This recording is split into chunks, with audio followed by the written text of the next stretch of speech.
Hello and welcome to Superpower Broadcasting. I'm Kevin Castley. You're watching Debate Night. Tonight we are going to be debating Alexander Shepard is here. I'm just going to put the name tags on. We were originally going to be having this debate moderated by Henry as we usually do, but he's going to be covering the riots instead in DC or the aftermath of the riots. So we don't actually have a moderator tonight, but we're going to do it the same structure as usual where each of us will have 3 minutes to make opening statements.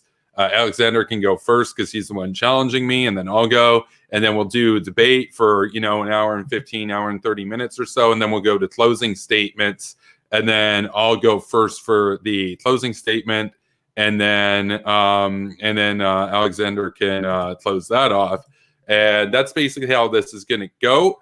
And with that, if you are interested in debating me, you can send me a DM over on Twitter and basically request a debate, say, what you want to debate about and whatnot. And we can work out a time to actually set up the debate. We've been getting actually quite a few requests. So we're kind of going in order right now. Alexander was one of the first people to reach out to me on that. So here we are. And with that, you can kind of introduce yourself, Alexander, and then we'll go to like the formal opening statements. All right. Well, hello, everyone, and hello, Kevin Castley. And thank you very much for allowing me to come on the show and have this live debate. So my background is that I am a doctoral candidate in the field of Islamic studies, focusing on the kind of the history and the development of Shiite Islam, particularly Shiite political theology. Looking at differing conceptions in the history of the Shiite intellectual world on debates about the relationship between religion and state and the relationship between, and the conceptions of power and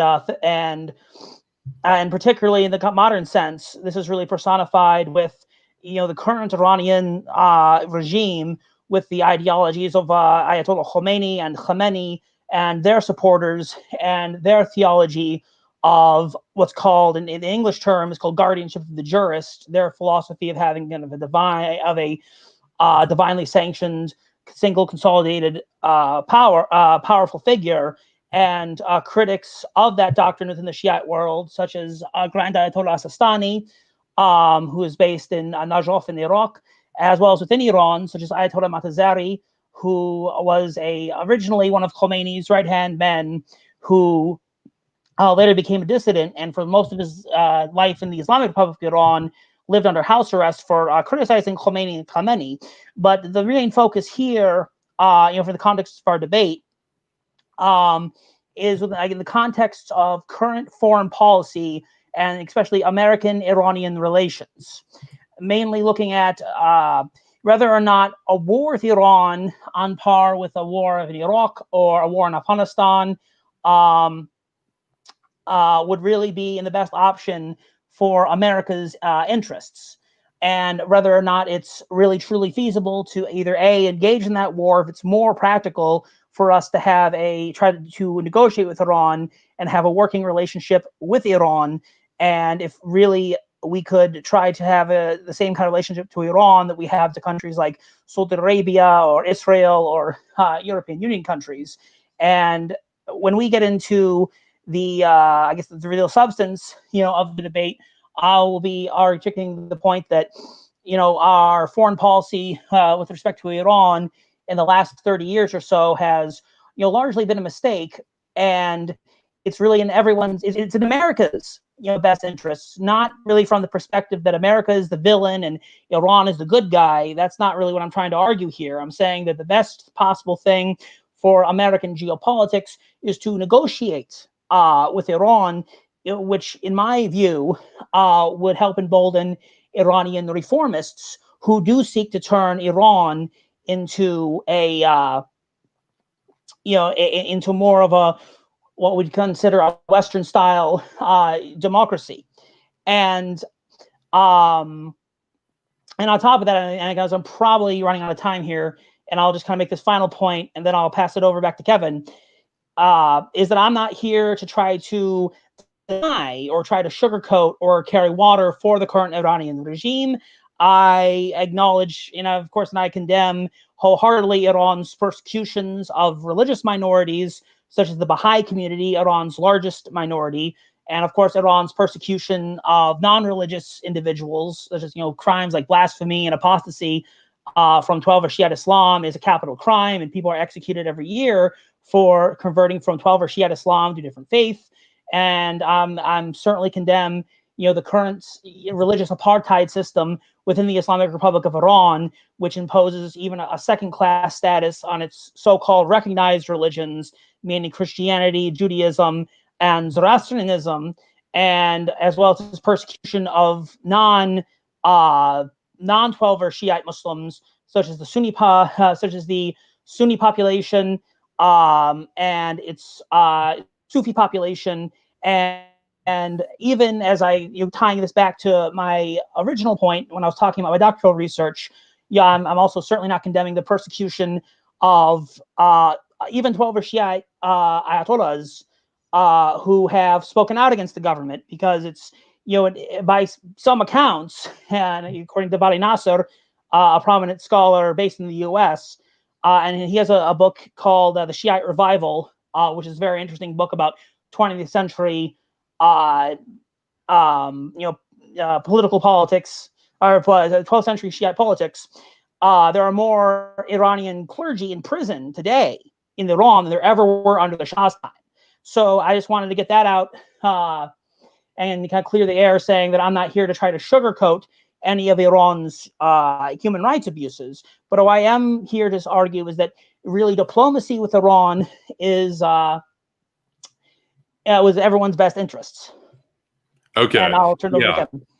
Yeah. So, so we don't have a moderator tonight, so it's more of a free form sort of thing than it normally would be. So, so that's Alexander's sort of opening remarks there. So I'll go to mine now. And basically my point with respect to Iran, and I have a few, is that the Iranian regime, since its inception in 1979, has constituted essentially an irreconcilable enmity with the United States. In other words, we in the Western world, as spearheaded by the Vanguard of Liberty in America, cannot coexist with the Islamofascist regime in Tehran under the Ayatollah system. And it's a great tragedy of the late 20th century that the West didn't extend greater support to the Shah, as the Shah was essentially a more or less a benevolent leader, as much as they come in terms of the autocratic sort of kind, and he was a clear Western ally, and it's unfortunate, and what we see here is that the regime that emerged post the revolution of 1979 has really sought about an extensive and widespread imperial conquest of the Middle East, funding and supporting terrorist groups from Lebanon with Hezbollah to Iraq to Yemen, and of course, not to mention propping up their puppets in Syria and assisting in Bashar al-Assad's butchering of the Syrian people wholesale. And what we really see now with Iran is that it's not just that the regime constitutes a gross threat and a gross menace to their own population. It's that as they move towards the completion of their nuclear program and actually having nuclear weapons, we face a twofold threat, that they can either pass these nuclear weapons along to their terrorist proxies and have them conduct nuclear terrorism in an effort to distance themselves from the retaliation that would inevitably provoke, or they might very well, given their vast ballistic missile arsenal, the largest of any non-nuclear state in the world at present, they might well strike Israel on their own accord, hoping for the retaliation as a form of martyrdom. And in that case, traditional understandings of nuclear strategy in terms of counter value approach or outright mutually assured destruction approach won't work, because they would welcome the retaliation as a means of rapture in that sense. And so that's really my case here as to why Iran warrants a grave enough threat that it would require a military intervention at this point. Albeit, I would note that had the West stood in solidarity with the protests that occurred during the Arab Spring, we may well have been able to take out the regime without it coming to as bloody a war as it will. But the Obama administration had refused to stand in solidarity with the protesters on the ground there. And so that's what I have for my opening remarks. We'll go to Alexander then to kind of kick off your first part of the debate portion. So, well, you kind of to address a few of those points. Now, when it comes to support for the Shah, I actually do agree with you on that particular area. I agree that Mohammad Reza Pahlavi was one of the closest allies of the United States, and I agree that in terms of human rights, his even though of course he was autocratic, in terms of women's rights, in terms of minority rights, and even in terms of the average well-being of the population, I will happily give you every point you made with regards to the Shah, that you're right. And actually, I wrote a few years ago, and this must have been 2015. I actually wrote a paper which I am hoping to publish through an academic journal critiquing Jimmy Carter's foreign policy with respect to the Shah, and looking at how when the Shah's what could you do, Carter, both for pressing the Shah for greater acts of liberalism, and also in terms of, in many cases, kind of forcing the Shah into a more of a, I'd call kind of a cannibalistic austerity, forcing the Shah to cut down on social programs which were designed to provide education and provide running water and all kinds of other benefits to the Iranian population. I will agree that with regards to 79, that was a mistake. So I will grant you that. But looking here now, I mean, that was we're working now after about 30 years of Iran existing under this current theocratic state. So that's really the state we have to work with. And now to address your second point, that Iran's nuclear ambitions and Iran's what you call imperial ambitions, and Iran's support for terrorism all warrant the U.S. going to Iran or standing in solidarity with the protests. And while actually, I will just right now just kind of take the time to ask you, when you say that Obama should have stayed in solidarity with the protesters, I mean, what exactly? I mean, do you mean by that? Do you mean that he should have just given a more strong support, saying "I stand with the Iranian people against Khamenei," or should we use that time to actually say launch an invasion of Iran, say like in 2011, just so I'm kind of clear on Yeah. So at that point, when you've actually got a sort of like an insurrection on the ground, that's a good opportunity to basically engage in the war that is essentially inevitable. I mean, we knew a long time before 2011 that the regime, as even espoused by their former leader, Mahmoud Ahmadinejad, that they had nuclear ambitions to not only acquire nuclear weapons, but to bury Israel with them. That at that point, we knew it was clear that we were going to have a war with them at some point. The question would be, would they be starting it with nukes, or would we be doing it preemptively? And so the action that I would have proposed in 2011, which the Obama administration wouldn't have done because they were feckless in my view, but it would have been to simply occupy the bulk of the oil fields in the southwest of the country without having to engage in the actual mountain fighting, which the Iranians would have an advantage tactically, and then launching essentially aerial bombardments against their nuclear and missile facilities and command and control compounds to basically beat the regime into submission and bankrupt them economically. They would essentially collapse without having to do much of a real occupation. And then at that point, help the protesters form a new democratic government in the aftermath of the Ayatollah regime. That would be my prescription there for the United States and the West to conduct against Iran at that point. Well, kind of to address a few of those points is that just because the Iranian population was protesting, the regime, that doesn't mean that they would necessarily or even plausibly welcome an American intervention. I mean, unless there's sources, because I mean I've read and I followed many Iranian reformists and dissidents, individuals both within Iran, such as the aforementioned Ayatollah Mohtazari, a very staunch critic of the regime, and even individuals on the outside, such as Shireen Ebadi, who is a Nobel laureate in the field she won the Nobel Peace Prize for her work in promoting in promoting human rights within Iran. Although eventually in the mid 2000s, I do believe she fled Iran, and now she is a dissident here in the West. And even though she supported sanctions against the regime, even though she has also never come out and said, well, I support intervention against Iran. I support the U.S. going into war and liberating the Iranian people, from the regime.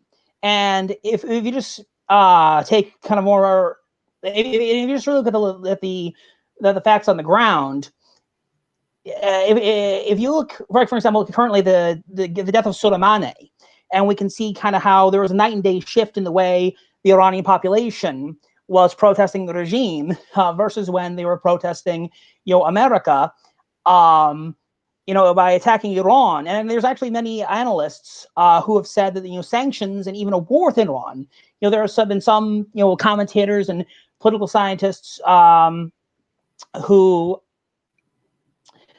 have said that, that what the Iranian regime is looking for, or what the hardliners in Iran want more than anything, is for the U.S., to attack Iran, because that would help solidify their position.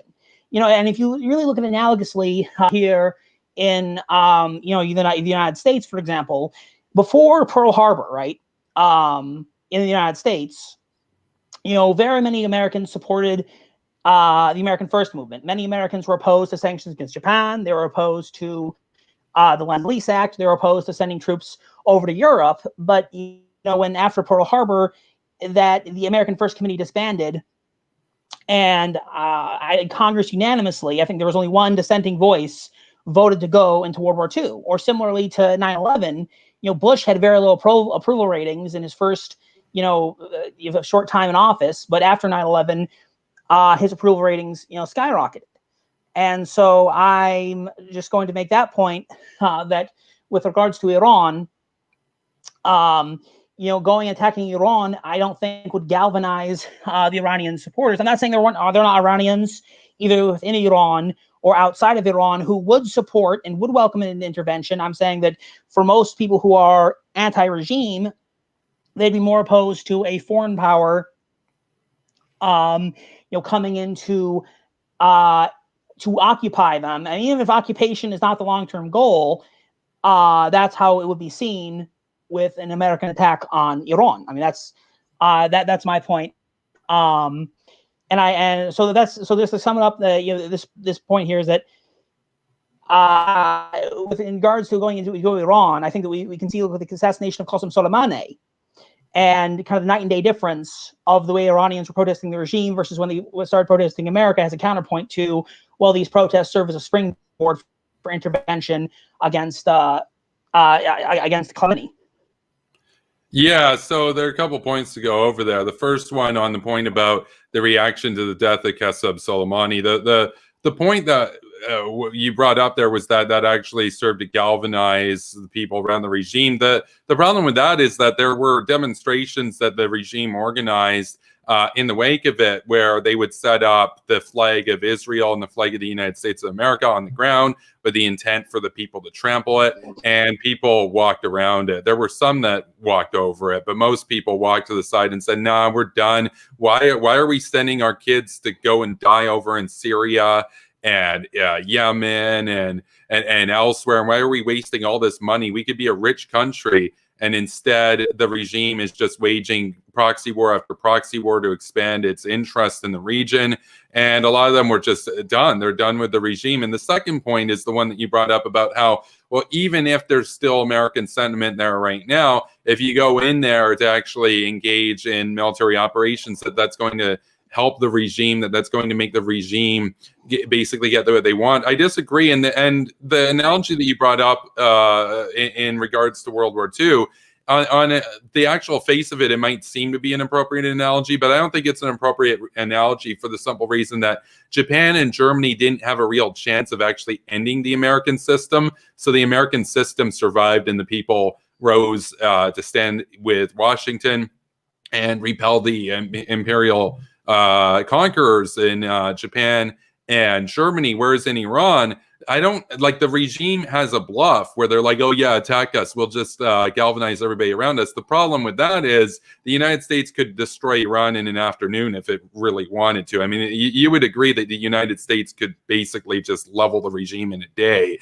if the United States went full out, right? Whereas Iran couldn't do likewise. And so now, I'm not saying that the United States should necessarily use that kind of force. I'm not just saying like nuke all their assets or anything, but the United States could, whereas Japan and Germany couldn't. So everybody knew that the U.S. was going to survive this. Iran wouldn't survive. The regime simply wouldn't survive an American attack against them, especially one that occupied the oil fields, because that would see basically 85% of their revenue just go out the window. They wouldn't be able to pay the pensions, and people would rise up from within. Even if they got another system that was anti-American, they would still replace the Ayatollah system. But the thing is, in the case that you mentioned about the opinion on the ground there, a lot of the arguments that I have for why action against Iran is justified, it actually ignores the opinion of whoever happens to be on the ground at the moment there, because we got to think about this in a long-term perspective. So a lot of the people are brainwashed by the regime. And yeah, you're right that a lot of them would rally around the regime in Tehran to reject the invaders, but so would the North Koreans. And the North Koreans are totally brainwashed. But if we just say, "Oh, well, they're brainwashed to hate America, so we can't go in and do anything," the problem with that is then you're basically saying that for the rest of time, we're going to condemn those people to this brutality. Whereas if you do a quick invasion, you get it over with, then for generations down the road, they'll have a free country. Likewise with North Korea. You go in, yeah, the North Korean people there are going to fight you, but you win, and then you establish a free country. And then for millions of years thereafter, the people aren't being butchered and starved by the regime, or terrorized and imprisoned and executed for, just expressing themselves, like in the case of Iran. And all of that is still a largely humanitarian argument. This also ignores the broader consideration of our national security, which is that at the end of the day, this regime's about to get nukes. And if the people are going to oppose intervention, then they can try to win. It won't work out for them. The United States with her Western allies, Saudi Arabia, Israel, and I wish more. I wish Canada, I wish UK, etc., would completely destroy the regime in Tehran. And there's nothing that anybody there could do about it. So that's my point. But we'll go back to you, Alexander.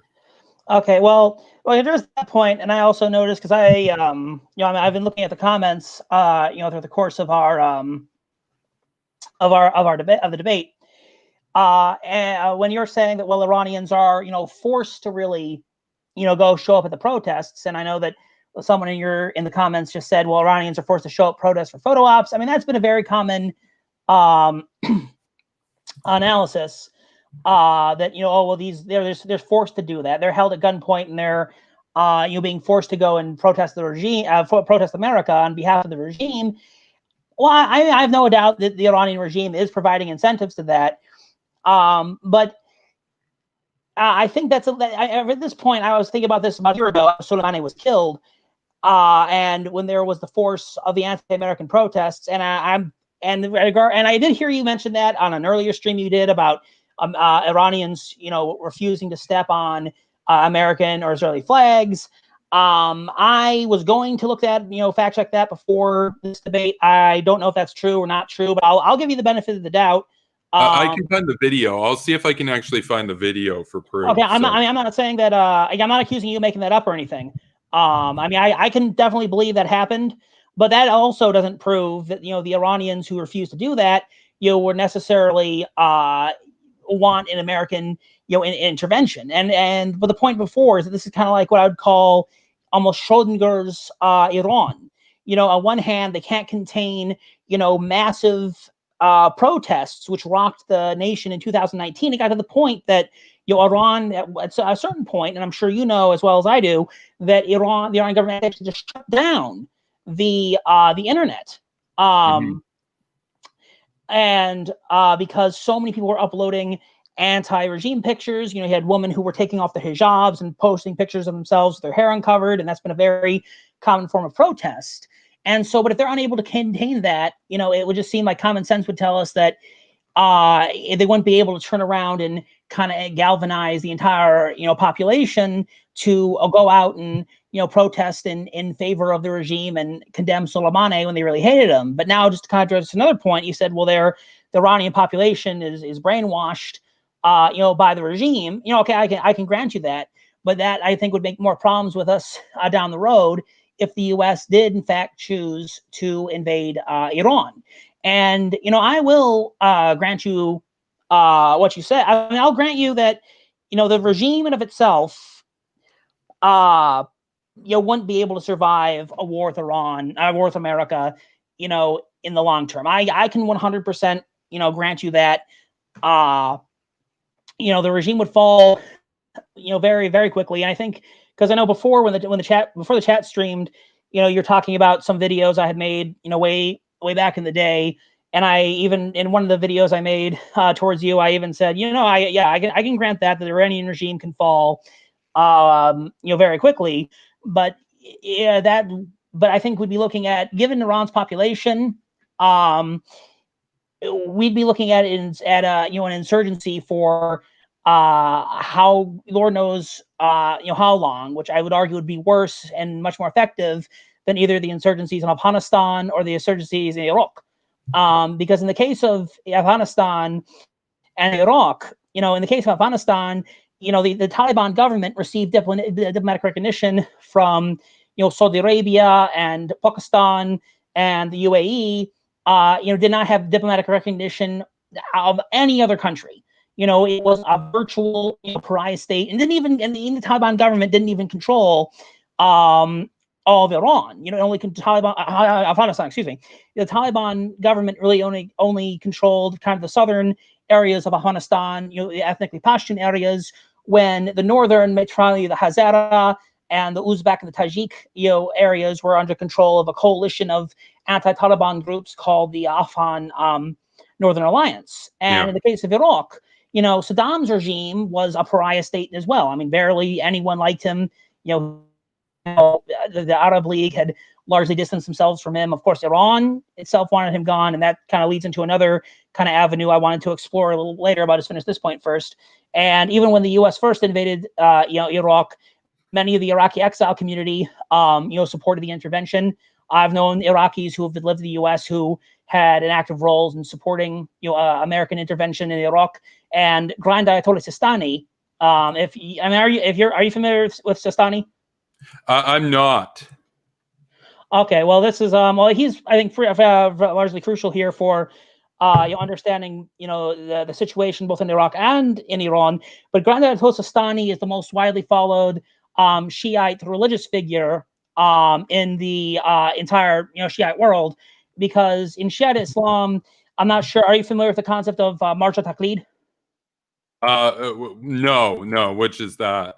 Well, in Shiite Islam, most Shiites who belong to what's called the Twelver school, which is the dominant school of Shiite Islam in Iran and in Iraq and in Azerbaijan, they believe that, to when you need guidance, when you need like a religious question answered, you have to follow a living, marja, who's like an ayatollah, who's a source of emulation.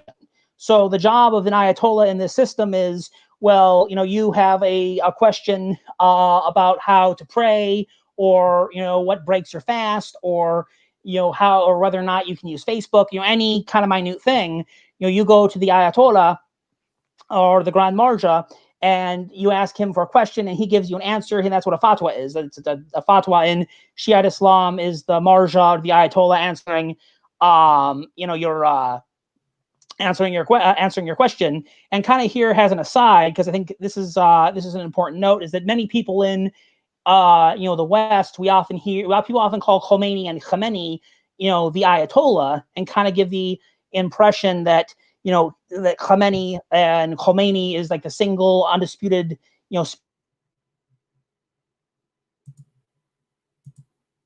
Oh, we that's lost. just not true. And you can and actually to tie this down. Oh, I'm Oh sorry. yeah, Am we I lost here? your Can you hear audio. me? Yeah, I can hear you now. We lost your audio just for a second. That was unfortunate. Okay, so Yeah, the I last can hear you thing. now. What was the last thing I said? Oh, well, you Okay. were just talking about the Ayatollahs. Okay, so but tying this back to the question of Iraq, so Grand Ayatollah Sistani, who is the most widely followed religious figure in Iraq, and he's the most widely followed marja in the entire Shiite world. I mean, more Shiites in places like Pakistan and even in Iran. I mean, by some estimates, there's more Iranian Shiites who follow Sistani than they do follow Khamenei. Many of them look to him, Sistani, for religious guidance, and they look to Sistani for religious advice, and they trust him more than they trust Ayatollah Khamenei. But to tying this back into the case of Iraq, when the U.S. first invaded Iraq, Sistani made it very clear. He told the Shiites of Iraq, don't resist the Americans who are invading. Don't engage with them. And even Paul Bremer, and I know you're familiar with Paul Bremer, of course. Yeah. And even Paul Bremer, he even cited this as a proof positive that the war or the invasion was a success, because here's the opinion of the most senior Shiite figure within Iraq, calling for cooperation with the American troops. And even though Saddam's regime fell very quickly, the insurgency, which only started a few months later, largely was a result.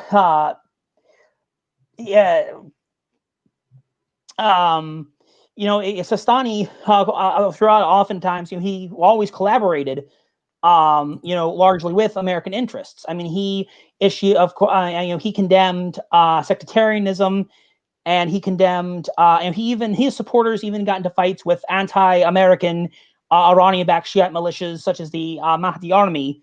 But in any event, kind of tying this all back in to the question of Iran. I think the Iranian situation here is quite different. Because Sistani, he condemned the killing of Qasem Soleimani on Iraqi soil, and of course, as we know, the Iraqi parliament universally condemned the killing of Soleimani on Iraqi soil and called for American troops to leave. And Sistani has never, in my view, called for the U.S. to attack Iran, even though Sistani himself has been very critical of Iranian influence in Iraq.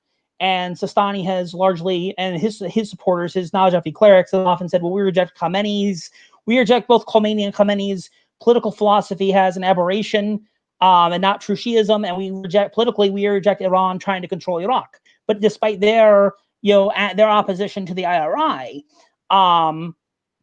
neither of them have ever said, hey, U.S., can you do us a favor and remove Khamenei for us? Okay, so I got to stop you there, Alexander. So you brought up a few different points about, just the opinion of some of the figures on the ground and whatnot in that area. The question that I have for you here would be, though, that the United States doesn't need anybody else to really give their okay or whatnot to actually go in and take them out. And my question to you would simply be, Do you understand why the Western powers, especially Saudi Arabia and Israel and the United States, would consider the Iranian nuclear program, never mind all of the other issues that we've got, you know, the IRGC, etc., the Quds Force, etc., just the nuclear program itself? You understand why we see that as a threat, and that once a country's on the verge of getting nukes, we have to take them out before they get nukes, because after they get nukes, the war is going to be a lot deadlier, right? You can understand that logic, right? Well, no, I do understand that logic, and I've read, multiple opinion on why Iran needs to be stopped from acquiring nuclear weapons. But I should address another point, though, is that when I'm bringing up people like Sistani or the figures on the ground, I'm not trying to saying that these war. I'm not trying. I mean, I know you're fond of ridiculing the sovereignty bro argument, and that's not the argument I'm making. I'm not trying to say that this war would be invalid because some guy who lives in Najaf says we can't do it. No, that's not the point I'm trying to argue, and I just want to make that very clear. It's more looking at. I would argue. I'm really just bringing these up to try to demonstrate why I would feel the war with Iran would be a disaster, because I would argue that at least initially, in the very, very early stages, whether it was right or wrong, the actual overthrow of Saddam went probably as smoothly as it could. And most of the mistakes in the Iraq War happened, in the following months and years. And I would argue a large reason why that happened is because we decided to alienate Iran as we were going after Saddam and why we're going after the Taliban and Al Qaeda. And I do want to get into that a little bit. I do want to kind of delve in that issue, later on. But to address this point about why we're afraid about Iran, developing nuclear weapons, is that, well, the fact of the matter, if you look at the opinions of people who've analyzed Iran's nuclear program, I know this is a little dated, but even Mohammed al-Baradei, the former head of the IAEA, the International IAEA, the Atomic Energy Inspection Agency, has made numerous statements saying, well, there's no evidence that Iran is actually pursuing nuclear weapons, and Iran is a signature of the Nuclear Non-Proliferation Treaty, and Iran has routinely allowed for nuclear inspections of their sites. Alexander, I got to stop you there, though. We know that the IAEA's recent report back out in September said that they were 4 months away from having enough fissile material to have a workable bomb. The IAEA also noted that they were not only prohibited from inspecting certain areas of facilities that they were allowed to formally appear at and inspect, which alone is a violation of the terms, but that there were other facilities that they were completely denied access to. And this of course, ignores facilities that they may have operating that we're not even privy to, that the CIA might not even know about, for instance. And so what we got to remember here is that this is the United Nations. The United Nations has every interest to make Iran look good. They're internationalists. That's what they want to do. And even their own organization, the IAEA, is like, yeah, they have 12 times the allotted amount of low enriched uranium that they could use to build a bomb, and that in and of itself is a blatant violation of the agreement. But I should note, I never supported the agreement in the first place. I thought that the deal was a total mess. Do you support the JCPOA? Oh yes, I do support the I do support the Iranian nuclear deal. And I understand, there's problems with it, and I do understand that. But I mean, to address another point you made is that, I mean, I know there's always been, even from the very beginning, there's been a dispute between Iran and the United States over how much uranium they're really willing and they're really able to, how much uranium they should be allowed to produce. I know that even after signing the deal, the U.S. says, well, we want it at a certain point, and Iran from the very beginning was refusing to budge, saying, no, we insist on it being at this level. But so when this report you're talking about, and which year did this come out? Just refresh my memory. 2019, late 2019. And by the way, before we get into that, I do just want to show for the audience here, I did go to the effort of actually getting the video of Iranians refusing to step on the flags of Israel and Iran, or Israel and America. So we'll take a look at that for a minute first, and then we'll get back to the actual debate.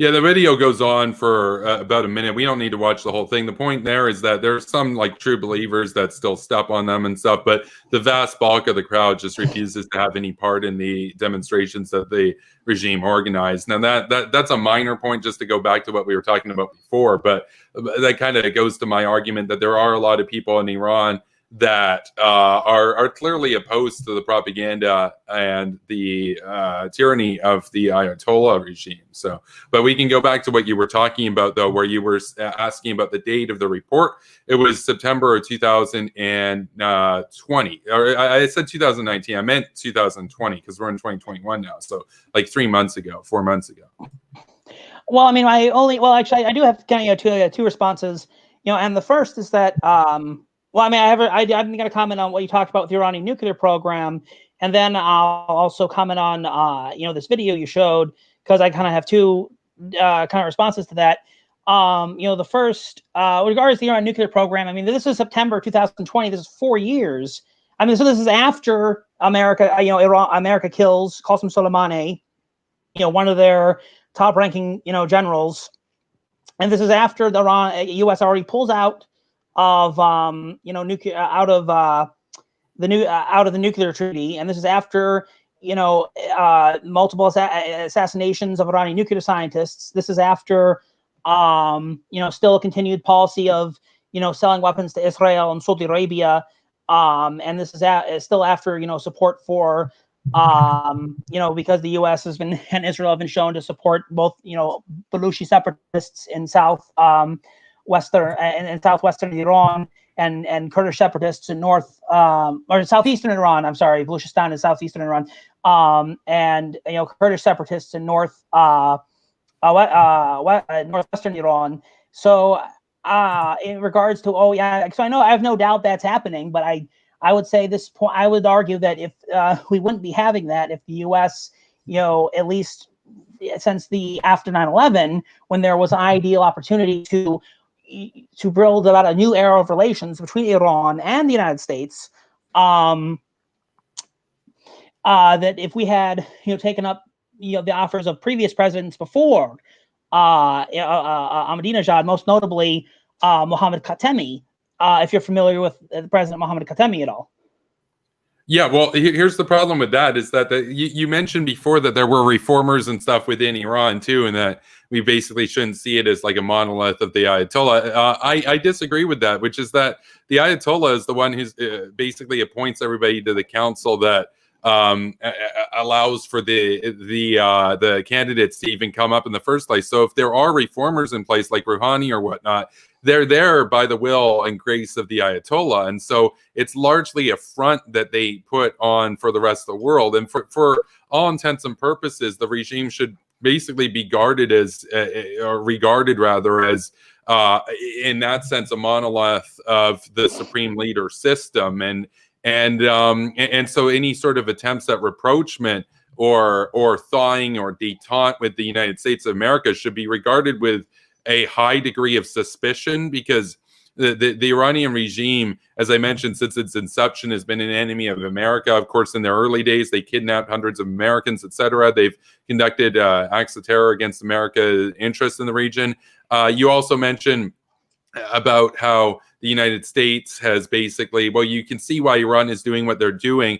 I guess this is an area where I can see where you're coming from, because I get why Iran wants nukes. Like, I'll say this: if I was the Ayatollah right now, I would also be trying to get nukes. Just as I said, I get why Kim wants nukes, but the thing is, I'm not on their side. I want to understand why they're doing what they're doing, so that I can get the upper hand over them and seek their destruction effectively. And I think that you mentioned the case of pulling out of the deal. I give Trump credit for that, even though I'm not a fan of Trump. You mentioned basically supporting Kurdish separatists. I support that as well. I would ideally like to see a balkanized Iran, with the Iran that prevails, the remaining Iran, run by a reinstatement of the Shah system. That's what I would aim for, basically. I know that that's a lot to go over, but that's my perspective on it, which is that I can see why the regime does what it does, but I regard the regime as an enemy, so I don't sympathize with them. So. Well, I mean, there's kind of a couple issues there. Is like, I'm not saying it's impossible to.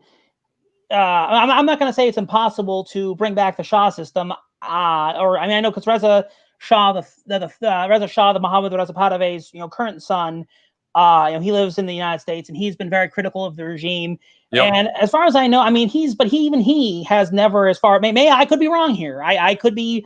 I could be wrong. Admittedly, Reza Shah and the current Iranian Pahlavi monarchism, in after the fall of the Shah, it's something I've always wanted to do a more in-depth, paper on and in-depth research on. It's a very interesting topic because there's people who do advocate for the restoration of the Pahlavis. I know. Yeah. Some of my best friends here in graduate school are actually Iranians who do support a restoration of the monarchy, and would probably agree with you with most of your points. And they're some of my best friends. So.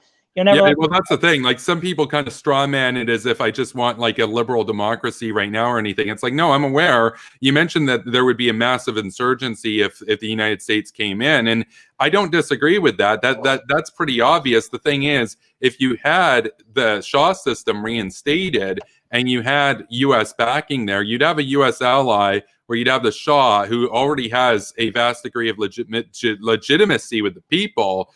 And you'd have the mechanisms of government to quell any uprising or any holdover animosity from the Ayatollah system. I mean, I'm not saying like, oh, it's going to be peaceful or whatever. No, hundreds of thousands of people are going to die. It's just a lot fewer people are going to die in the war if we do it now than if we wait for the regime to conduct nuclear terrorism and then have to go to war with them anyway. It is like, I guess.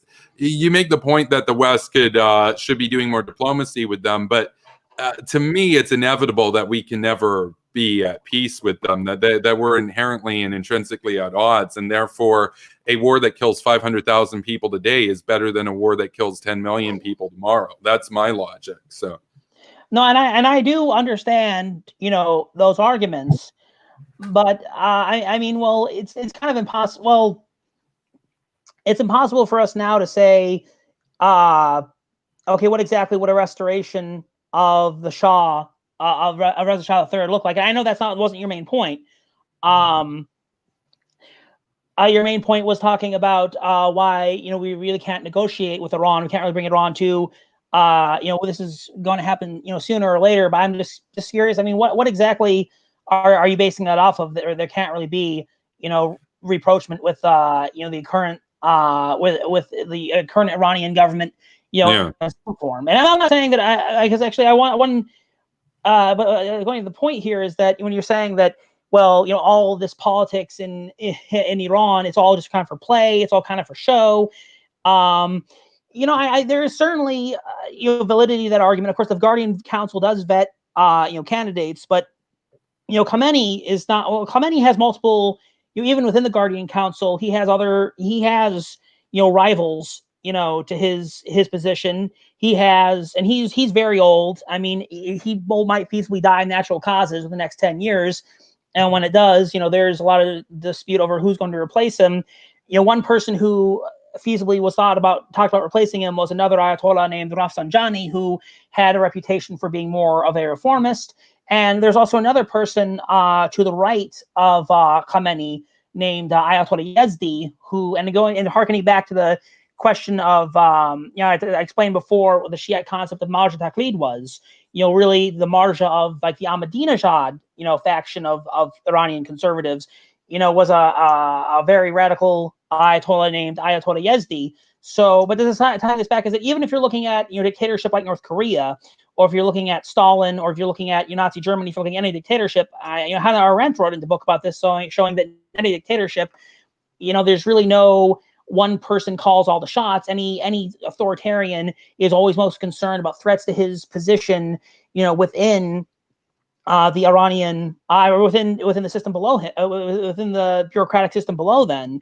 And that's true, I'd say, especially with Iran, because Khamenei is not stupid, and he knows that, if he doesn't allow some steam out of the kettle per se, then his system would be doomed.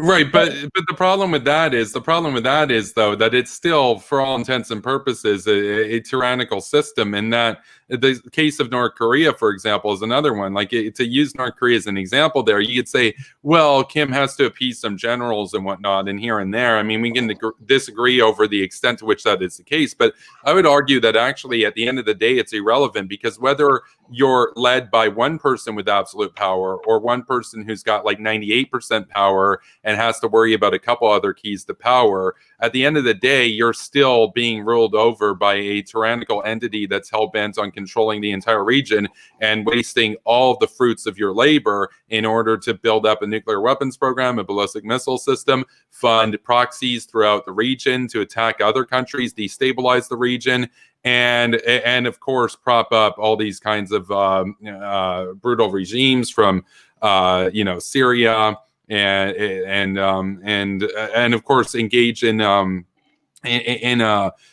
verbal war as well as a cold war with the United States, essentially. I mean, imagine if the Iranian people didn't have to spend all their money on this conquest. Imagine what they could do with it. I mean, imagine what an Iran that's allied with the West, where they get the vast majority of their oil revenue, and they have access to the best companies in the world to help them with drilling it and everything, and the Shah in charge. They'd be able to keep all their money at home and stop basically doing all these proxy wars and stuff. There would actually, in terms of peace and in terms of negotiation and stuff, there'd actually, in that case, be the possibility of having accords between Saudi Arabia and Iran and Israel. There's actually a chance then that we could actually have peace in the Middle East, or at least a great step towards it. Because you say, well, they never work with Israel. Yeah, but Saudi Arabia and the UAE are working with Israel. So there's no reason why an Iran that's free under the Shah couldn't work with Israel too. Like, in that sense, everybody could get along. And the only losers in that would be the Ayatollah and his buddies, the Russians and the Chinese. That would be a win for us in the West. So, well, I don't, like I said, and looking in terms of like an ideal world, and even looking at terms of a long-term goal, I don't disagree with your analysis there. I mean, I think in Iran working alongside Saudi Arabia, working alongside Israel, and would be an ideal system. And I will also happily say, that was largely how it was done under the Shah's time. Because under the lifetime of Mohammad Reza Pahlavi, I mean, basically Saudi Arabia, Iran, and Israel and Oman formed an iron triangle of anti-Soviet influence. Yes, it was based. I mean, I don't dispute that. I guess my only point now is saying that I can grant you, and I also, in regards to Iran, about how much more they could do if they weren't spending all their money on trying to police the region. I think they would be able to invest, and they'd be a lot more successful. And I agree with that entirely. And but my only counterpoint would saying that there are voices within Iran, and even with voices who do serve in the parliament. People who have served, and even Mohammad Khatami, the previous president of Iran, and I'm holding up his book here to the webcam. It's called Islam, Liberty and Development, and this is a collection of his speeches and some of his writings, where Khatami talked about having a more liberal society. He talks about trying to reproach the West, and he quotes prolifically from Western thinkers like Tocqueville and Burke. And he was largely, and he had won. He first was elected president, and I do believe it was 98. He won in a landslide because Iranians, the younger generation at that point, people who were probably not even born yet, people like less, who were teenagers or preteens or younger during the time of revolution, a lot of younger generation was sick of the antagonistic relationship with the United States. And so I would argue that what you're advocating now in terms of having kind of an iron triangle between Saudi Arabia, Iran, and Israel, I could argue that it could have been achieved, basically if Bush had not declared Iran to be part of the axis of evil, because during that time period, Mohammad Khatami, he offered to completely to suspend Iran's nuclear program. He offered to cut off aid to Hezbollah and Hamas. He offered full rapprochement at the West, but the George Bush just kind of smacked his hand away, and which led to a landslide victory for Mahmoud Ahmadinejad, when Ahmadinejad was able to run on the platform of saying, you will see, America can't be trusted. You see, America is only just going to screw us over. So, you know what? Yeah, to hell with him. Let's get back, to our roots, so to say. And and also especially, and there's just one other point I wanted to make, and I'm sorry to cut you off. And I just kind of want to make this point because is that 9/11 especially provided an ideal ground for rapprochement between Iran and the United States, because Al-Qaeda and Daesh, and Salafi extremists, they hate Iran. They hate Shiite Muslims more than they hate America, more than they hate communism, more than they hate anything else. And even in 1999, when the Taliban government first came to power in Afghanistan, the first thing they did was commit an ethnic cleansing campaign against the Shiite Hazara population of northern Afghanistan. They literally skinned Shiite Hazaras alive, and thousands of Hazaras fled to Iran. And another thing the Taliban did was massacre the Iranian consulate. And they captured many more Iranian consulate members, and Iran actually mobilized to invade the Taliban to release them, but the Taliban just kind of folded and released the consulate, and they didn't go to war. But Iran never recognized the Taliban government, and Iranians throughout the board, even Khamenei and the then President Khatami, issued a very staunch condemnation of 9/11, and even stopped chanting the Marg America, Death to America chant, and offered their and opened up their facilities to help fight the Taliban in Afghanistan. And so I'm saying that we should. I mean, it's too late for that now. That was about 18 years ago now at this point. But it's that provided an ideal opportunity for rapprochement to having a better relations with Iran and the United States. The problem with that though is that it does ignore. I understand why ideologically, in the long grand scheme of things, that Al Qaeda and the Iranian system are at odds, but it ignores the fact that Iran has aided Al Qaeda in terms of the USS Cole bombing, conducting terrorism in 1998 at the United States Embassy. In both of those cases, Iran was found to be at fault for cooperating with Al Qaeda to basically provide them skills, etc., and aided them in terms of their attacks against American assets. And so I get it that in the long run, it's kind of like Germany and Japan. If they won the war, they'd eventually go to war with each other. But Iran works with a lot of terrorists that don't like Iran. Like Al Qaeda and Iran don't necessarily like each other, but it doesn't mean that they aren't partners in arms against what they call the Great Satan. And in that sense, they're both against Saudi Arabia and the United States. So that's one of the issues. But you could talk about how that there was this effort by Iran to kind of extend an olive branch and everything. I think that one of the reasons why the Bush administration, and you mentioned the axis of evil that David Frum had coined, one of the main reasons that they had regarded Iran in that sense was that they viewed the Iranian offer as essentially disingenuous, and they also viewed it as, at the end of the day, that regardless of the intentions of the regime, we need to seek regime change there, because they are fundamentally, in the long run, going to pose a threat to us. And that country basically needs to be liberated, and we need to get a firm Western backed government in place. That was their reasoning for regarding Iran in the same category as the axis of evil as North Korea, for example. Was that, Kim can come out and say, okay, let's work with each other right now, but everybody knows we're eventually going to go to war. So it's like, okay. So. Well, I mean, I'd argue that really nothing's really inevitable. That's just kind of a fact of life. Yeah, I mean, I know you'd disagree, and but I mean, with regard to saying, well, Iran and the U.S. are necessarily at odds. I'm just curious what exactly what exactly you're basing that on? I mean, are you talking about just in terms of Iran? I mean, also to address another point though, with Iran supporting Al Qaeda and the Taliban, maybe there's some solid proof out there, but I haven't seen it. I've read articles alleging it, but another thing to keep in mind is that within Iran and within the region in general, there's a very large weapons trade.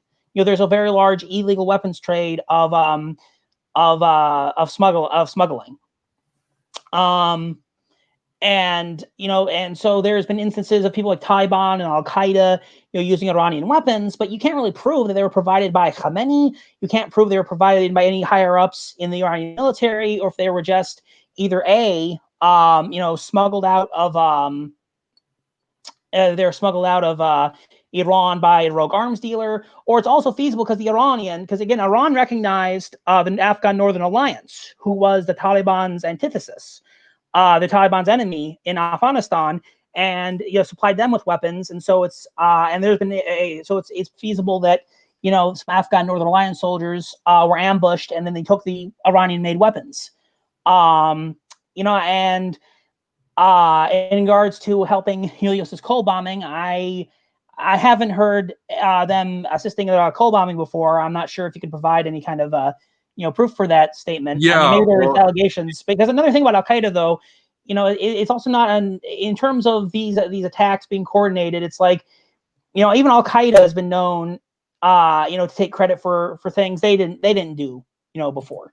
Yeah, so on that point, just about the coal bombing. So I brought that up here.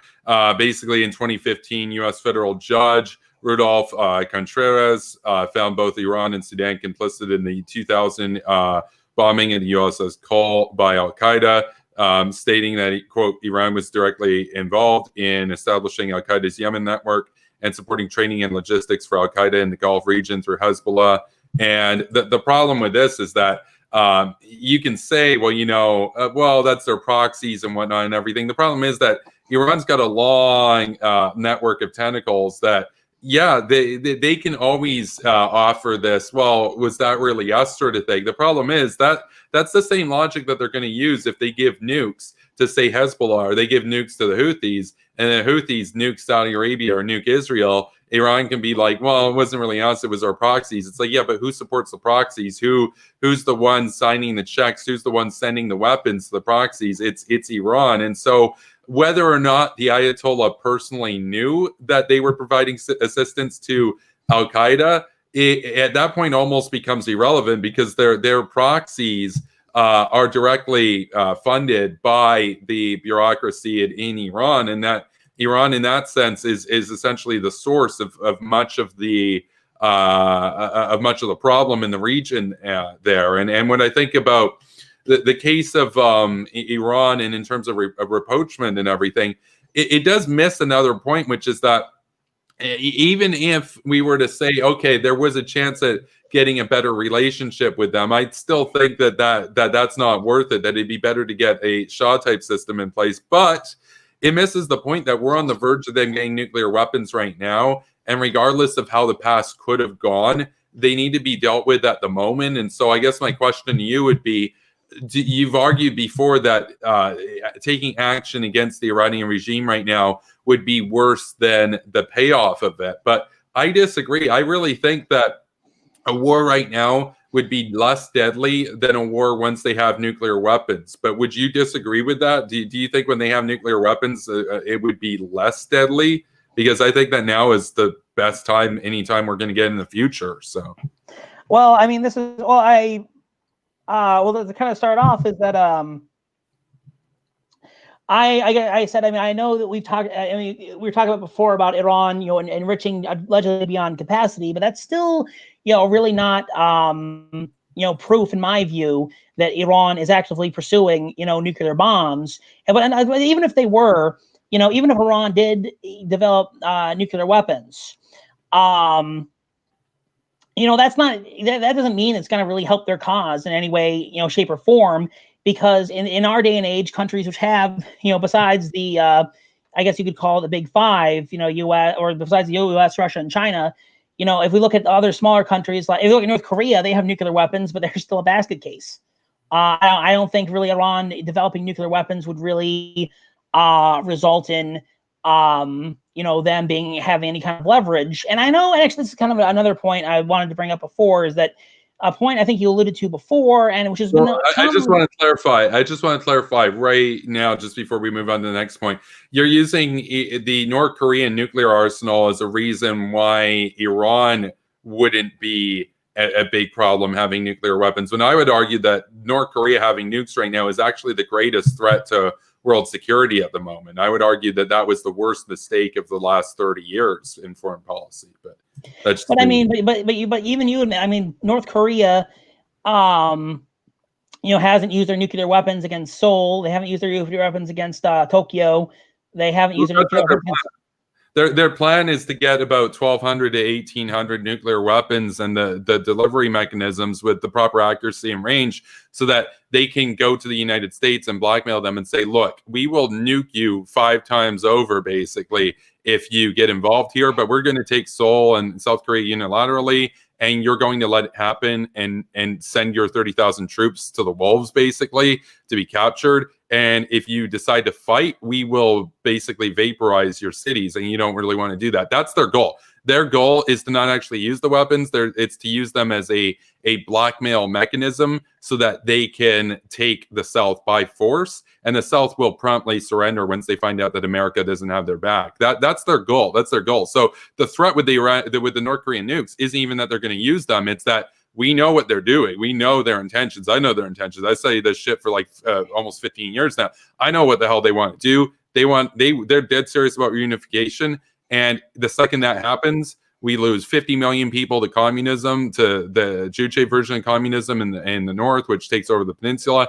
And America's status as a superpower is gone, because now all of a sudden all Europe is like, hey, Putin, what can we do to not be invaded by you? Because we know that American security doesn't mean anything anymore. So that's the broader problem there, not to mention the domestic crisis that's underway in that country for the last 70 years. I mean, I'm just talking about the national security considerations, but the regime is the worst regime ever to their people. And just because they haven't used nukes yet doesn't mean that they shouldn't be toppled. They're an absolute abrogation of any sense of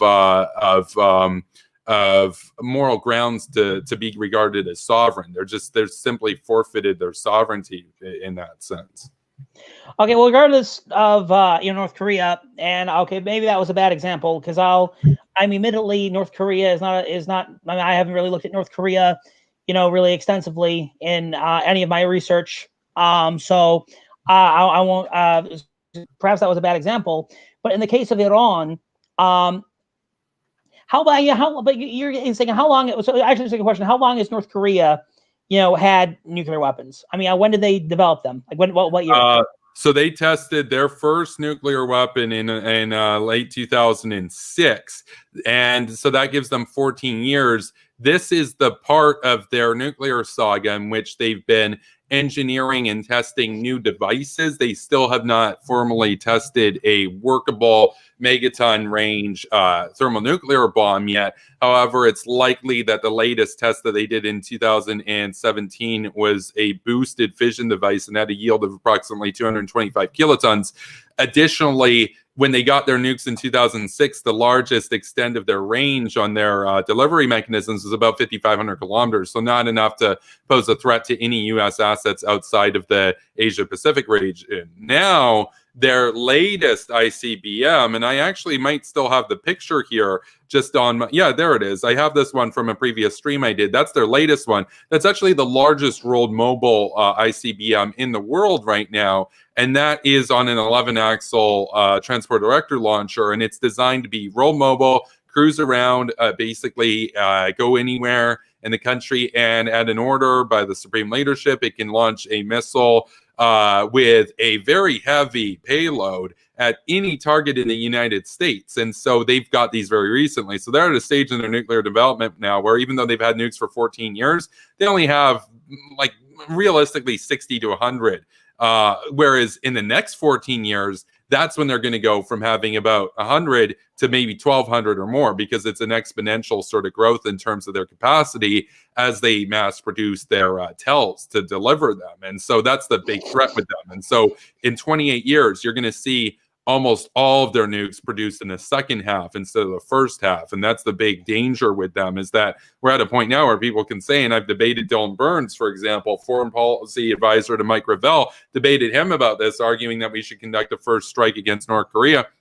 And he said, well, you can't really do anything about them because they have nukes. The time to act would have been before they had nukes. And I'm like, yeah, but by that definition, and I didn't say this in the debate, basically, because it wasn't relevant. But in this case, it is relevant because we're talking about Iran. People are making the argument, well, they don't have nukes yet, so why go to war with them? But then after they have nukes, people are going to say, well, if you want to go to war, you should have done it when before they got nukes. It's like, well, the United States would win a war with North Korea, even though they got 60 nukes. America has like 8,000. Right now would be a good time to go to war with Iran before they get nukes, because after they get nukes, I'm not saying it's unwinnable. It's definitely winnable. I mean, the United States would win a war with Russia. It'd just be very painful. Like the United States would win a war against anyone. It's just the problem is you don't want hundreds of millions of people dead. In the case of Iran, the time to act is now before they have nuclear weapons, obviously. So that, I mean, we talked about North Korea, so that's a bit of an aside there.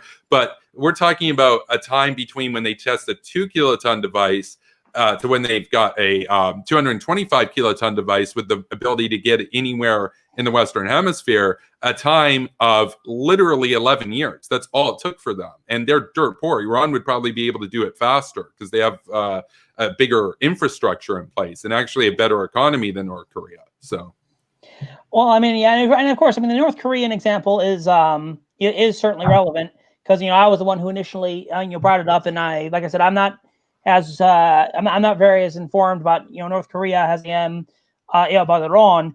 But be that as it may, that ties back to my original point that I still have yet to see conclusive evidence that Iran is genuinely pursuing nuclear weapons. I mean, of all the research I've done, it shows that at best Iran wants to put themselves in a position where they could have nuclear, because even going back to Shah's policy before then, I go to talk about the Shah in his first book called Mission to Iran. The Shah has kind of this utopian vision about having Iran be a leading exporter of oil and having all of its domestic needs be met by nuclear energy. And he was very close to developing a string of nuclear power plants up until the eve of the revolution. But when Khomeini came in power, he actually shut down the nuclear program and he expelled the French and the German engineers who were helping develop Iran's nuclear capabilities, because Khomeini declared nuclear technology to be against Islam, which, by the way, is a religious ruling which has been upheld by Khomeini, saying that the possession of nuclear weapons or weapons of mass destruction is what they call it haram, a violation of Islamic law. And of course, I know what your response was going to be, like, oh, that's just them. Every state lies, and we shouldn't take Ayatollah Khomeini at face value. But we have proof from even the UN, and I'm not a fan of the UN. I want to abolish the UN, but even the UN's IAEA says that they got 12 times the amount of enriched uranium that they were allowed to have. So why that's not for peaceful purposes. You don't need that for peaceful purposes. They had their peaceful nuclear program. And by the way, I'll say this.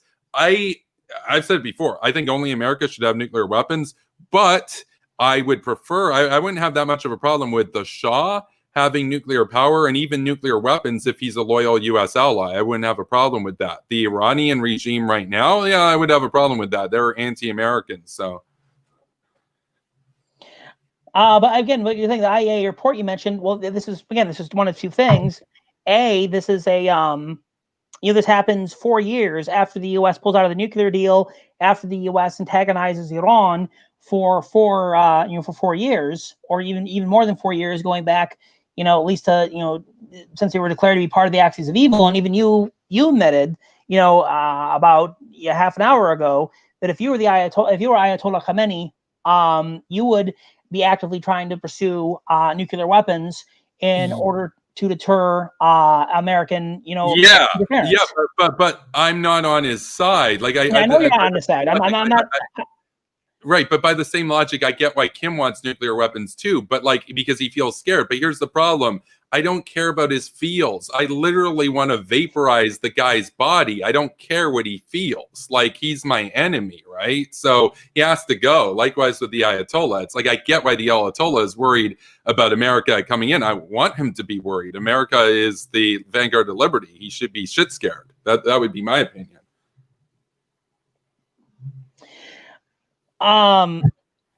But I mean, that's not the point. I'm not saying that it's okay because, I'm not saying that we should, give credence to, Khamenei's feelings. I'm saying, by the point before, saying you understand how, pushing how the United States is pushing Iran, further in a direction where they could want nuclear weapons. That's what the point I was making. Right. But they're going to act in their interests. We're going to act in our interests.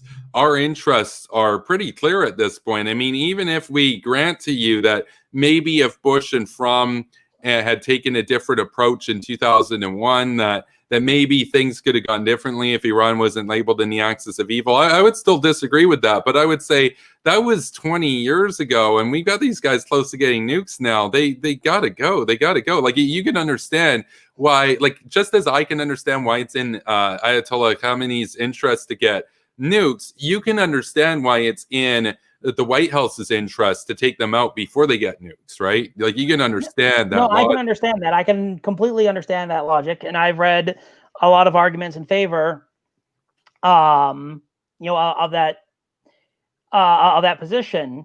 But my perspective right now is saying, even if it's 20 years later, but you even capitalize on, what we were talking about before about, what we were talking about at the beginning of the stream with regards to protests within Iran, how, how about a little over a year ago, the position in Iran was so bad that the government had to shut down, the internet. And there's a lot of Iranians who would, genuinely want change. Iranians generally who would, want reform. And of course, millions of Iranians who do not want Iran, to be in a position where it would be attacked or it would be isolated.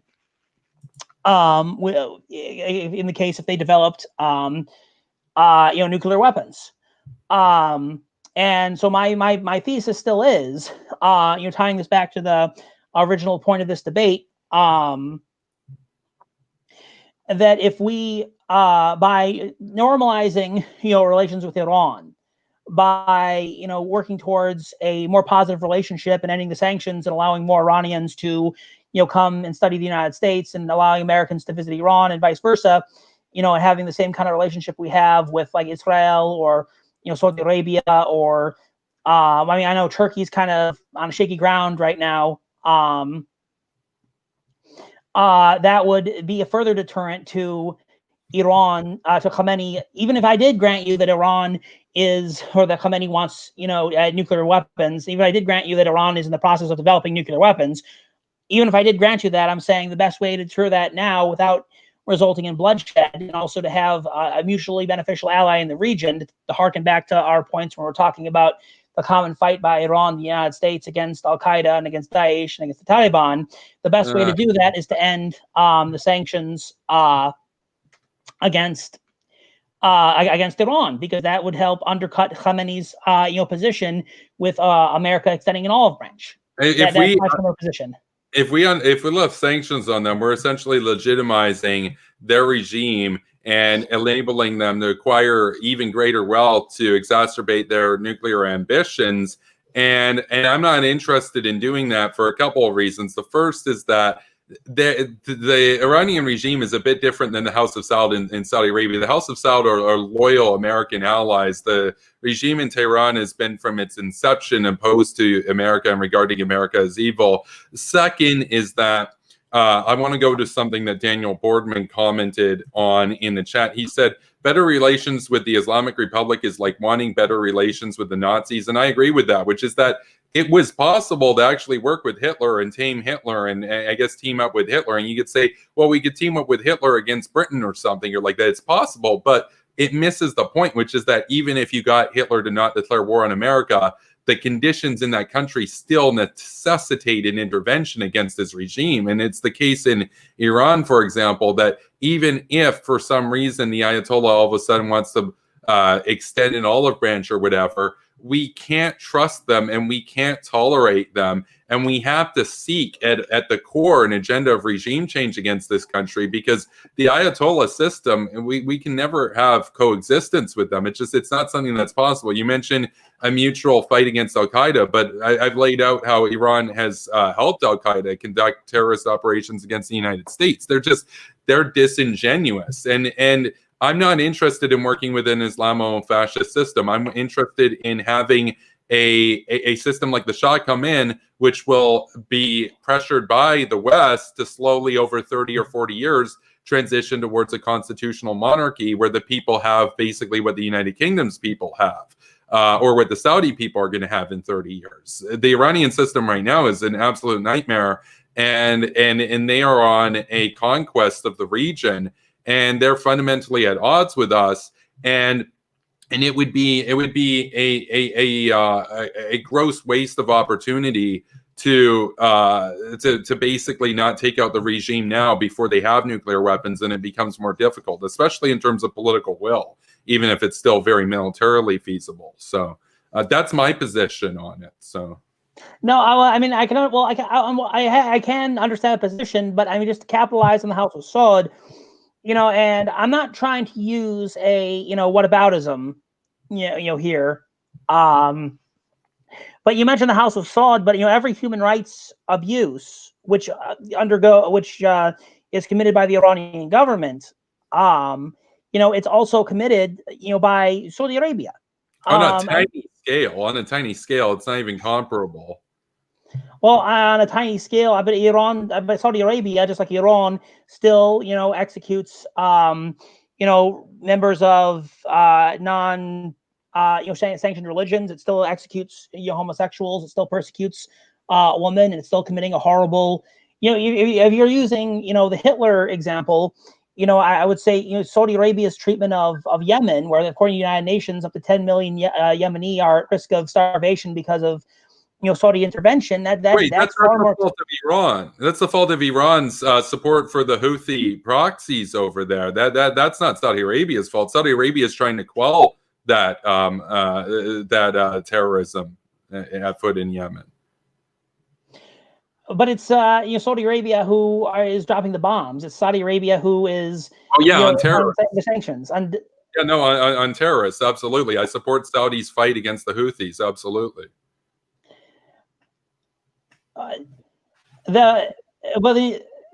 I'm not even sure how to respond, because I mean, like again, the UN. I don't like the UN, but I have yet to see a source which, would say that, oh well, yeah, Iran is the one who is really at fault because Iran is funding Houthis in Yemen. That seems almost like at that point.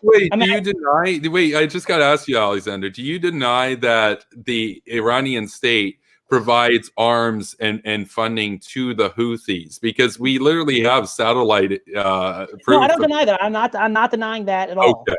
Okay. I mean that that's 100%. That's 100% verified. Okay. But I would argue that the Houthi struggle is a result of Saudi persecution in Yemen. But that gets into an endless cycle of who started it first, and maybe that's too much of a rabbit hole to go down here, right now. Yeah. No, I mean, you mentioned Saudi Arabia, and you mentioned the problems in Saudi Arabia. I would mention a couple points there. The first is on domestic trajectories. in terms of the domestic trajectory of Saudi Arabia, especially under the leadership of Mohammed bin Salman, the country has vastly moved in a more Western direction. They have a country in which the people, by and large, are better off as a result of the oil wealth. They're not going around invading their neighbors and starting wars against the United States or conducting terrorism against the United States, in contrast to Iran. So the people benefit from a greater deal of the oil resources than in Iran, where so much of that goes to fund imperial conquest. The second point is the foreign angle of it. Saudi Arabia has been an absolute ally in terms of keeping oil prices relatively low, which definitely hurts Russia and it hurts Iran because they have a much higher break-even cost of oil. And if they can't even break even with it, they can't pay the pensions. They will collapse over time, as we saw Russia approach in 2014, for example. Additionally, in terms of the Middle East as a region, Saudi Arabia has been incredibly useful in terms of cooperating with Israel and working against Iran. And so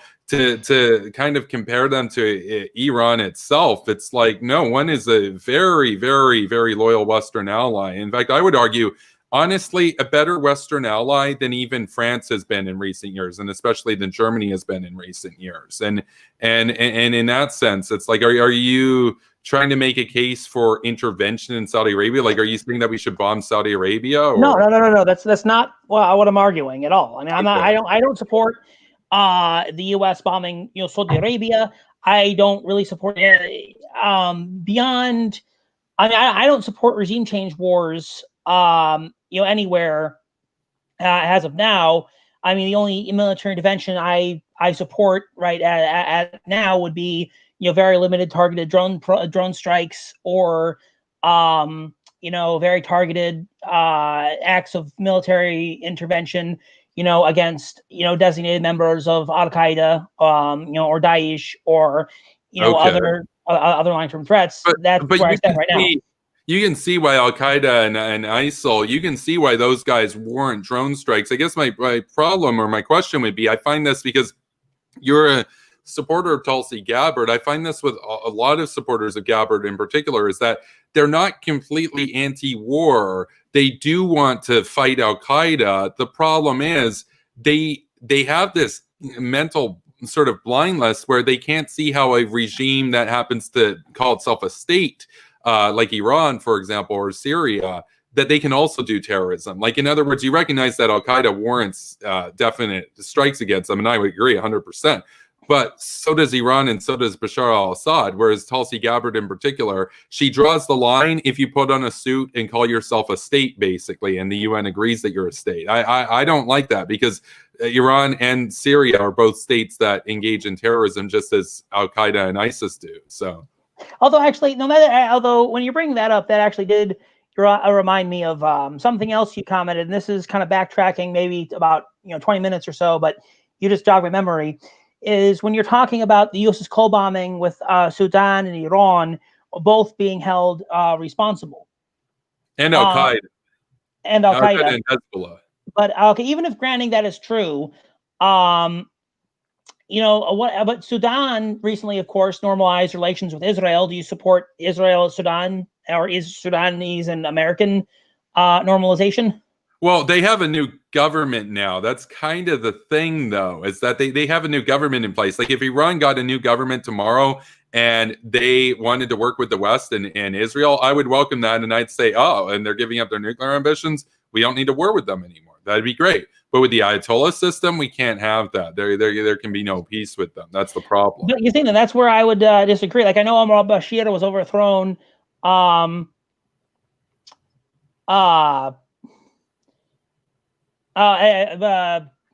al-Bashir was overthrown like in a coup a couple years ago, and I'm well aware of that. But this goes back into kind of the gist of what we first started talking about whether or not rapprochement with Iran is possible. And when you're talking about a new government, I guess there's a new government.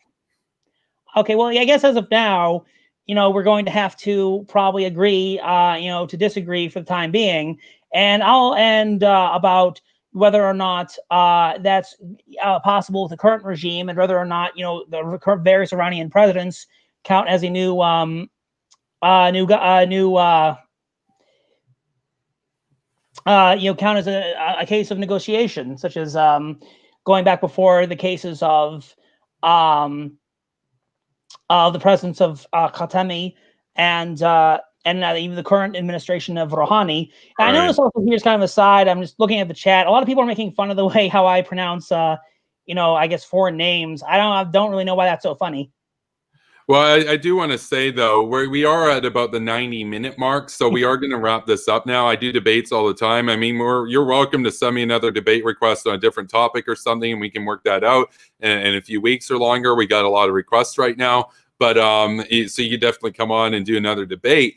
But with that being said, we should go to closing remarks, but I'll let you finish making your point. Then I'll go to my closing remark. Then you'll get 3 minutes to make your closing remark because you started with the opening remarks. So I'll go first for the closing remarks. So. All right. Well, I'll just pass because I made the point I wanted to make. Okay. Yeah. So with that, thank you for tuning in, everybody, and thanks to Alexander for coming on.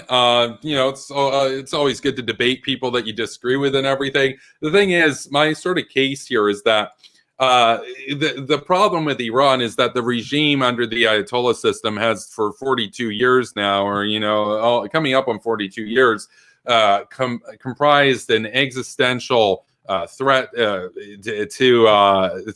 basically U.S. interests in the region, as well as pose basically such a vast degree of enmity that there can be no peaceful cooperation with them, and that where any opportunity to perhaps close that gap and build some sort of common alliance or whatnot may have ever emerged, as the case that Alexander brought up in the wake of September 11th, though I would argue that they were disingenuous about that, considering their support of Al-Qaeda only 3 years prior, and actually even still through that. That at the end of the day, that's still long in the past, and that given the material conditions that are present now, they are at a point where, even according to the UN's own IAEA, at the breaking point, they're at the point where they could have nukes based on their own trajectories of 4 months ago. We're at the point when they could have enough fissile material based on the stuff that they were allowed to inspect, which was already 12 times in excess of the permitted levels. Never mind those facilities which they were not allowed to inspect. And at that point, we need to understand that the regime constitutes an immediate and grave threat, and that Iran having nuclear weapons is a threat in two dimensions. They are a threat in terms of the regime itself using nuclear weapons against targets in the region. That is a grave threat. However, I would argue an even worse threat and an even more likely threat from them is the possibility that they pass those nuclear warheads along to their proxies in Hezbollah and the Houthis in Syria and elsewhere, or even in militias in Iraq, and were to use nuclear weapons in terrorism, that they could wash their hands of it and say, we have no responsibility. And a lot of the anti-war media outlets in the West would say, how do you know it wasn't the Saudi Arabians or the CIA, bro? And Cal Kulinski and Jimmy Dore would go along with that. And it's very clear to me that the Iranian system possessing nuclear weapons is an unacceptable national security threat, both to the United States, to her allies, and the Western world at large. We should, of course, beyond the national security implications, consider the humanitarian conditions that are on the ground in Iran, and understand that this regime, that cooperating with them, as Daniel Boardman had pointed out in the chat earlier, it would be the same as working to cooperate with Hitler. It would ignore the domestic conditions that necessitate regime change, and we would be gravely remiss to not seize upon the opportunity to take them out before they have nukes, because while a war today may result in the deaths of perhaps 500,000 or more people, a war down the road, once they initiate it on their terms with nuclear weaponry, will result in the deaths of potentially 10 or more million people. And so I have therefore laid out my case, and I rest my case at this point. I think that the audience can make their determination as to whose side they approve of. And with that, we will go to Alexander Shepard for his closing remarks. So, Okay, well, for my closing remarks, so first I'm going to say again, though, thank you very much, Kevin Castley, for letting me on the show. I think this was a very informative, very eye-opening debate, and I've definitely enjoyed that we had, very respectful, very cordial, exchange, not, as you might say, degenerate into a blood sport. I think this was a very, this was a very informative and on the note, I guess just to kind of summarize, my key points is that, while I find those all to be, valid concerns that you raised, I believe that the best way of really preventing any of that from happening would be to pursuing a path of negotiation with Iran, a path of trying to normalize relations with the current Iranian government. Because number one, Iran has a very, I believe that even now, with or without nuclear weapons, a long-term war in Iran would be a disaster for all parties involved, especially the United States, for reasons I mentioned. Number two, I believe that the interest of Iran and the interest of the United States, in terms of geopolitical threats are we have lots of commonality because both Iran and the United States have an interest in stopping Daesh and stopping Al Qaeda and stopping Salafi extremists. And number three, I think negotiations with Iran. And just to kind of harken back before, in terms of having, promoting, the Western values of, and at this point, I know I've been going back to reading the chat. Someone said, "Oh, you wouldn't want to be allied with the secular Iran." Of course I would. I think that, Western values of secularism, human rights, and individualism, and are universal values which should be embraced. But I think as going back before, and we can, looking at the tradition of Iranian reformists, there already is that basis within Iran, and I think negotiations with Iran would help push Iran in that direction. And also, just one more point, Deborah was saying, why am I pronouncing things with foreign names? It was kind of hammered into me through 7 years of graduate school. The professors always said, you make sure you say Iran, not Iran. Okay. That's just kind of where I'm coming from, if you're curious why I'm using these pronunciations. Right. And you're in graduate school doing a PhD in Islamic studies. Is that correct? That is correct. Especially looking at the history and development of Shiite political theology. Well, there you go. So that's Alexander Shepard, everybody. That's our debate. Like I said, Alexander's welcome to send me another debate request down the road. We're going to be aiming to do debates all the time here. I want to just demonstrate that, neocons, there's this stereotype that, we just write some policy papers and we're boomers and stuff. And it's like, no, I can debate in the public forum for sure. And that's it right there. And so you want to debate neocons, send me a debate request. You can DM me on Twitter and we'll work out a time that works. And you can debate me just like Alexander Shepard's done, just as Uncle Thomas did the other day. Just as even if you're a friend of mine, we can debate too if we got areas of disagreement. So thanks to Alexander for coming on the program. Where can the people find you if they're interested in following your work? By the way.